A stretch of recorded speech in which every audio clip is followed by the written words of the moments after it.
Morning everybody! This morning I'm going to read you the story No Bears. This story is by Meg McKinley and Leela Ridge. What do you think this book's going to be about? Do you think it's going to have any bears in it? Let's read the blurb and we can try and find out. Ruby is in charge of this book and she'll tell you something right now. There's no bears in it. Not even one. Let's start reading it and we'll find out if there is any bears inside this book. No bears.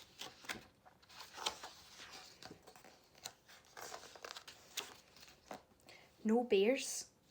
I wonder who these two people are going to be. Hi, I'm Ruby and this is my book. You can tell it's a book because there are words everywhere. Words like once upon a time, and happily ever after, and the end. I'm in charge of this book, so I know everything about it, including the most important thing, which is that there are no bears in it. I'm tired of bears. Every time you read a book, it's just bears, bears, bears. Horrible furry bears slurping honey and grotty little craves. You don't need bears for a book. You need pretty things. You need fairies and princesses and castles. You need funny things, exciting things, and scary things. Maybe a monster or a giant or something. Oh, I thought there was no bears in this book. Yes, I like the sound of that. So how about this? Once upon a time, there was a beautiful princess. The princess lived in a faraway castle with her father, the king, and her mother, the queen, and her fairy godmother, the fairy godmother. But no bears. Not even one. Wonder who that is. Yes, perfect. This is my kind of story.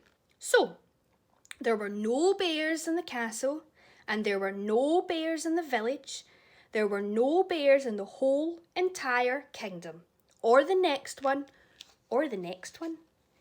There were no bears in the deep, dark forest in the faraway lands, but there was, in the deep, dark forest in the faraway land, was a monster. An evil, terrible monster who wanted to steal the princess away so he could read him bedtime stories every night. Ooh, this is getting scary. Who's that? I'm sure that's a bear.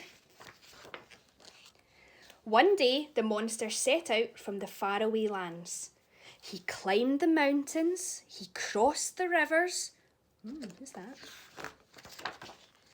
He stomped through the kingdom and the next one and the next one. Oh, and again. He crept through the village and up the stairs and into the castle. And he stole the princess away. Oh no, cried the princess. Somebody save me. What is that? And so somebody did. Up went the princess into the air. Crash went the monster down the stairs.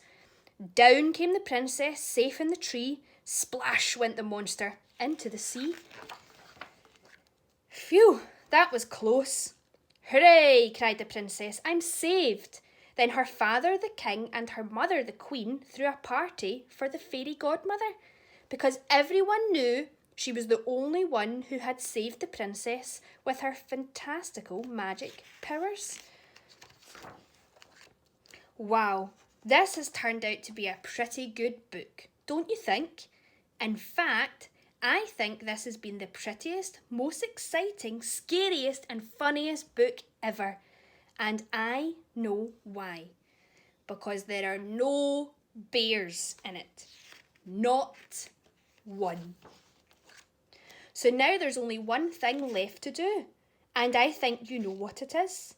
It's to say that everyone lived happily ever after in the end. But let's check. Did the fairy godmother save the princess? Because I think the fairy godmother has left her magic wand. So what we're going to do, who does save her? What's the bear got?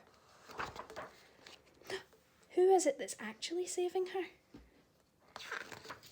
It was the bear. So we do need bears in our stories sometimes.